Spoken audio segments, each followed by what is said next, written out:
Trump हमारा बाप लगा है क्या? या मोदी जी का क्या नाम कोई रिश्तेदार लगा हुआ है? कौन है डोनाल्ड ट्रंप? 1971 में भारत ने पाकिस्तान के 2 टुकड़े कर दिए और आप कह रहे हैं कि इसकी तुलना उससे कर रहे हैं आप? एक मजाक में मत आप लीजिए। मैं जानता हूं कि आप कांग्रेस के प्रवक्ता ज्यादा हैं, पत्रकार कम हैं। एक मिनट, आतंकवाद के लिए अगर हमको फिर से ऑपरेशन करना पड़ा तो ऑपरेशन सिंदूर जारी रहेगा। ऑपरेशन सिंदूर जो हमारी मां बहनों ने।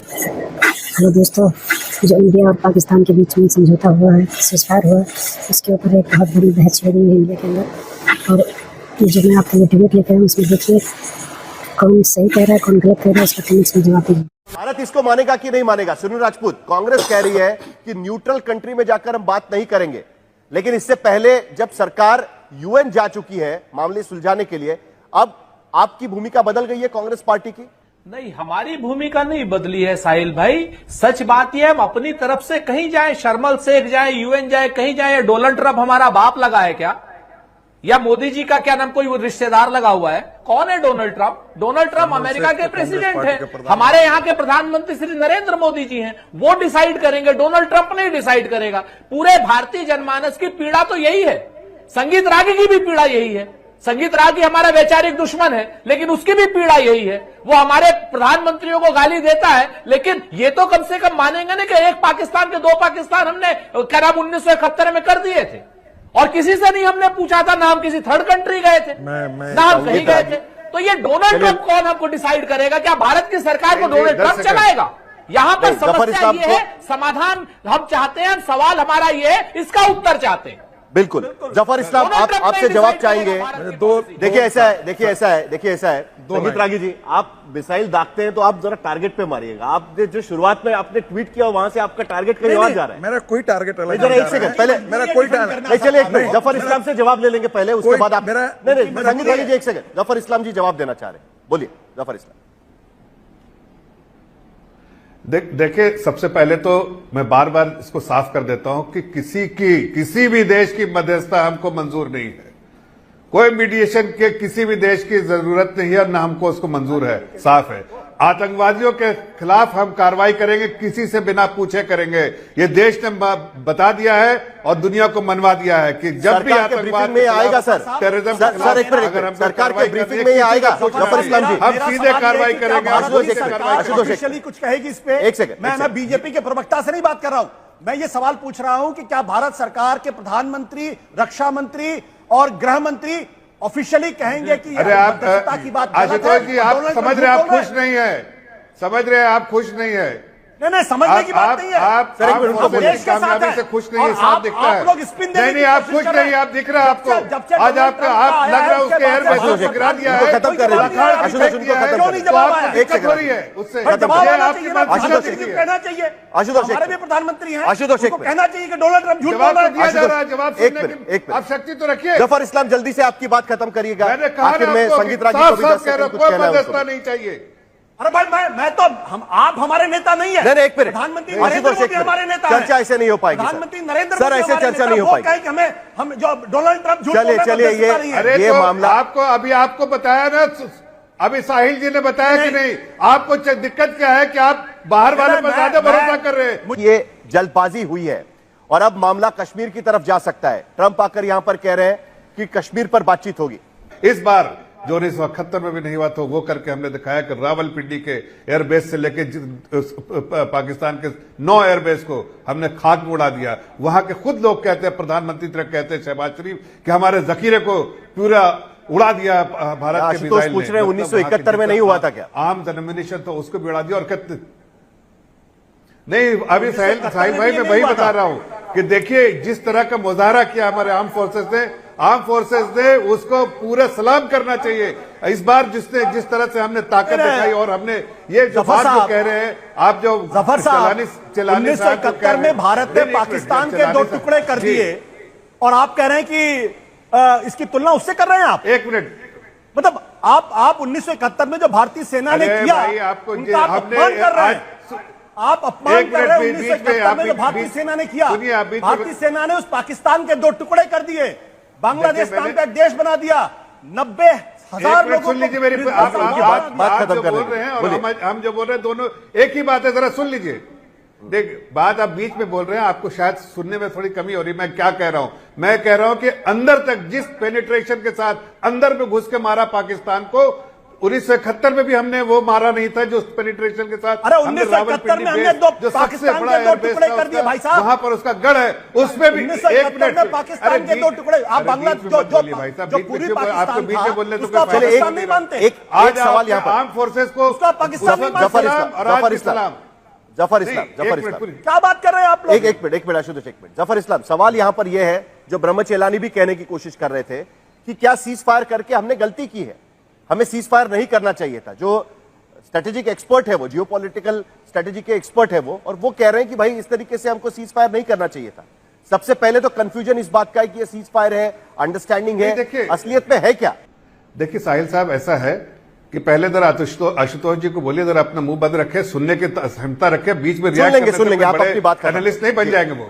मेरी बात पूरी कंप्लीट होने दीजिए, उसके बाद उसका आपको समझ में आएगा क्या बोल रहा हूं। मैं कह रहा हूं कि मैं आर्म फोर्सेस की तारीफ कर रहा हूं इसलिए कि उन्होंने इस तरह से अंदर घुस के मारा है। दूसरी तरफ मैं कह रहा हूं, जो आप सवाल कर रहे हैं, एक समझौता है, एक अंडरस्टैंडिंग है, लेकिन हमारा जो स्टैंड है वो बिल्कुल क्लियर है। आतंकवाद के खिलाफ हमारी लड़ाई है, लड़ाई थी और लड़ाई जारी रहेगी। अगर हम किसी चीज पे भी बात करते हैं तो सिर्फ आतंकवाद के बारे में बात करते हैं कि हमें आतंकवाद वहां खत्म करना है, और आतंकवाद के लिए अगर हमको फिर से ऑपरेशन करना पड़ा तो ऑपरेशन सिंदूर जारी रहेगा। ऑपरेशन सिंदूर, जो हमारी मां बहनों ने अपने सिंदूर खोए हैं, उसको अभी हम उनको जो है, सवाल अभी भी कायम है।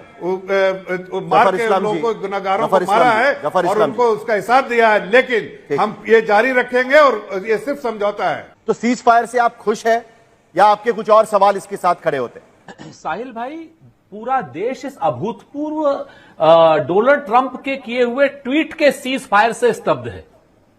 डोनाल्ड ट्रंप का ट्वीट था जिससे सीज फायर हुआ, ये आप लोग भी दिखा रहे थे, हम भी देख रहे थे, आशुतोष भी देख रहे थे, और दुर्भाग्य से संगीत रागी भी देख रहे थे।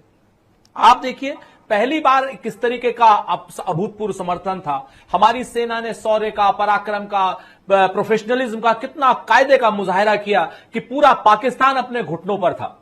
पूरा का पूरा पाकिस्तान जो था, हम लोग अपर हैंड पर थे। लगातार हम उनके सैन्य ठिकानों पर नहीं, बल्कि हम उनके क्या नाम आतंकी ठिकानों पर प्रिसाइज वॉर कर रहे थे, और एक एक को चुन चुन करके हमने मारा था।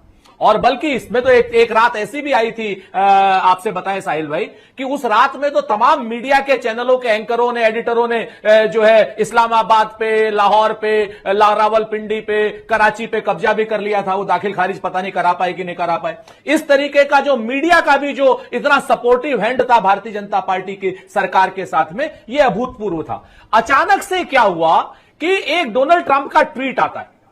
डोनाल्ड ट्रंप का ट्वीट आता है और वो आदेशात्मक ट्वीट दिखाई देता है सबको। भारत की सरकार के प्रति सब लोगों के सवाल डोनाल्ड ट्रंप के ट्वीट से शुरू होते हैं, और हिंदुस्तान जानना चाहता है कि क्या ये सही है, डोनाल्ड ट्रंप के ट्वीट के बाद सारी चीजें सेटल हुई हैं, ये सीज फायर हो, अच्छी बात, लेकिन क्या हमने अपने उद्देश्य हासिल कर लिए? क्या सारे के सारे टेररिस्ट कैंप डिसमेंटल हो गए हैं पाकिस्तान में? जिस पाकिस्तान की आर्मी को हम ये कहते थे कि ये आर्मी जो है आतंकवादियों के गढ़ है, आतंकवादियों का सपोर्ट करती है, क्या उन आतंकवादियों को सपोर्ट करने वाली पाकिस्तान की आर्मी डिसमेंटल हो गई है? जवाब आता है नहीं।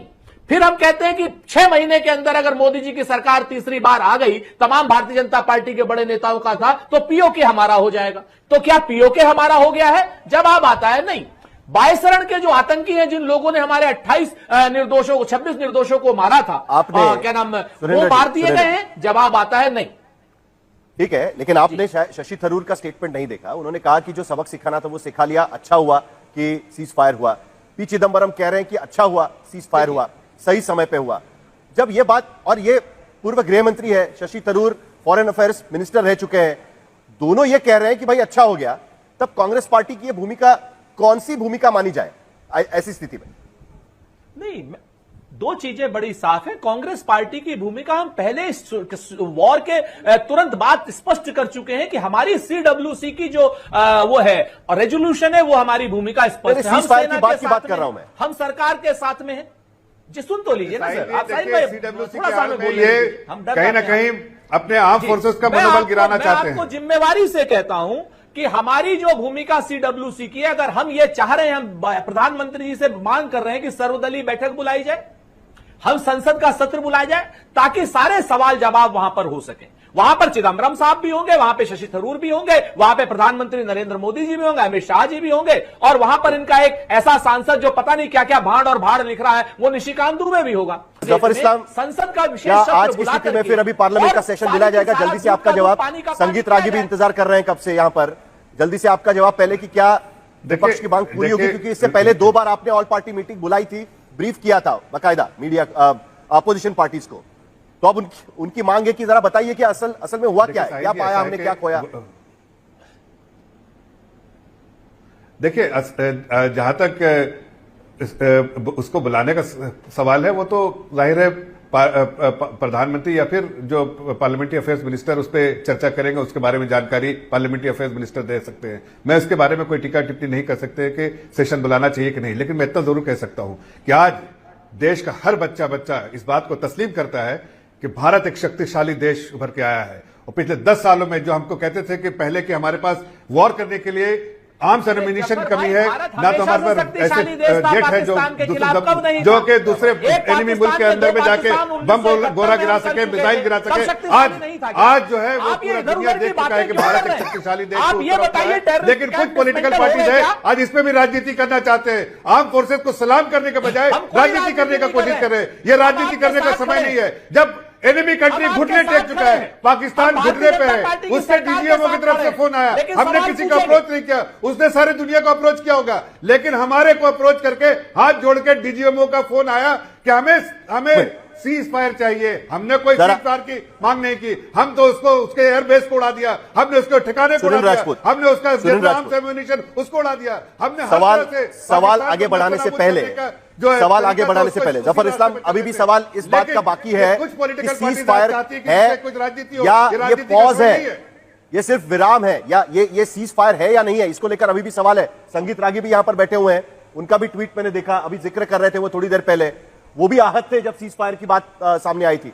ब्रह्मचेलानी को भी आपने सुना, संगीत रागी, आपको लगता है कि सही हुआ है और सरकार की तरफ से जो कहा जा रहा है? देखिए साहिल, 2-3 बातें मैं कहना चाहता हूं, थोड़ा सा समय दे दीजिएगा, आज मिन्नत कर रहा हूं आपसे।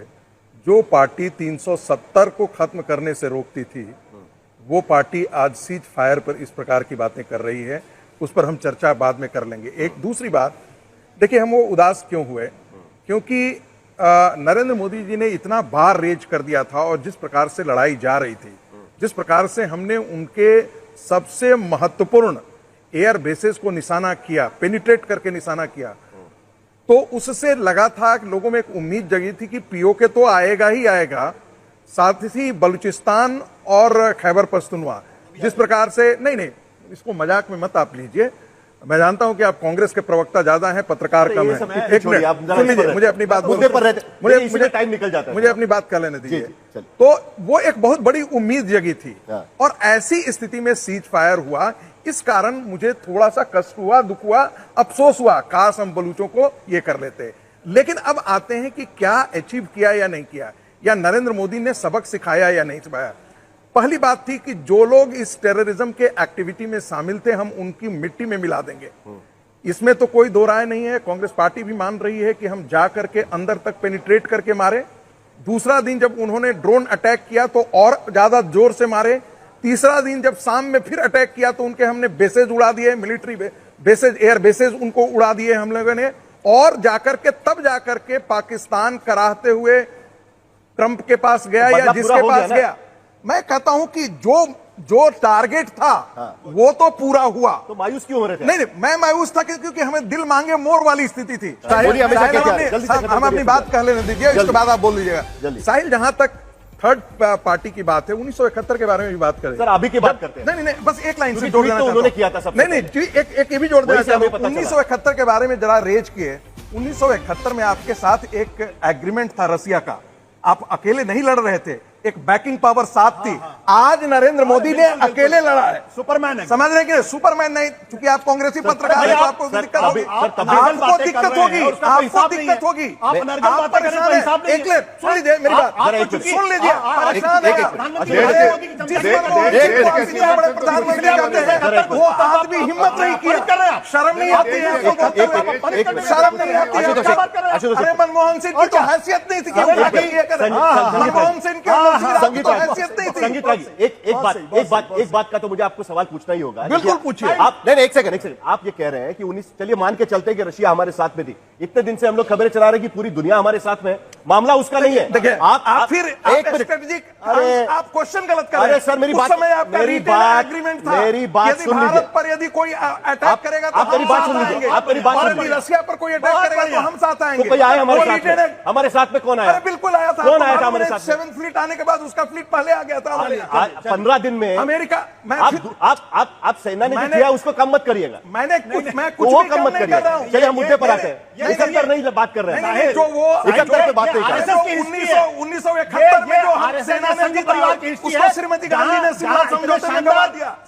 श्रीमती गांधी ने बेच दिया देश को। आज तो मैं फेडर भी डाउन नहीं कर देश को। सकता, आज तो मैं फेडर भी डाउन नहीं कर सकता। जरा एक मिनट जल्दी से आपकी बात मुझे 1971 में सेना ने जीता था ना। एक सेकंड, तीन चीजें महत्वपूर्ण है। ओके, नहीं, समझौते के टेबल पर तो श्रीमती गांधी ने तो बेच दिया। एक मिनट, संगीत रागी जी, तीन चीजें बड़ी सचदेवाजी के पास भी जाना है, जल्दी से आशा। मैं ये कहता हूं कि अमेरिका के राष्ट्रपति ने खुलकर कहा है कि उन्होंने मीडिएशन किया है, खुलकर कहा है।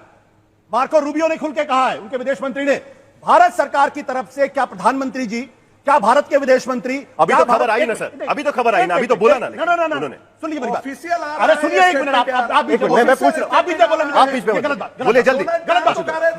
मैं ये जो सूत्रों के हवाले से खबर चल रही है, मैं इन सूत्रों के हवाले से खबर को नहीं मानता हूं। प्रधानमंत्री, अमेरिका के राष्ट्रपति ने ऑन रिकॉर्ड कहा है, तो भारत के प्रधानमंत्री, भारत के विदेश मंत्री, भारत के रक्षा मंत्री, भारत के गृह मंत्री को खुलकर कहना चाहिए कि अमेरिका ने कोई मीडिएशन नहीं किया है। डोनाल्ड ट्रंप अमेरिका के राष्ट्रपति झूठ बोल रहे हैं, ये कहना चाहिए। रविंद्र सर क्यों नहीं कह रहे? ये सूत्रों के हवाले से खबर क्यों आ रही? दूसरी बात, आप कह रहे हैं डीजीएमओ, ये तो और खतरनाक बात है। यानी भारत के यहां के डीजीएमओ का यहां फोन आएगा और युद्ध खत्म हो जाएगा। इसका मतलब भारत की जो पॉलिटिकल लीडरशिप है उसका कोई योगदान नहीं है। आखिर में सीज फायर तो डीजीएमओ की आपसी बातचीत नहीं होता है, बट हॉटलाइन तैयार की जाती है। ये डेंजरस बात, ये 2021 में भी हुआ था, 2003 में भी हुआ था। ये डेंजरस बात इसलिए है क्योंकि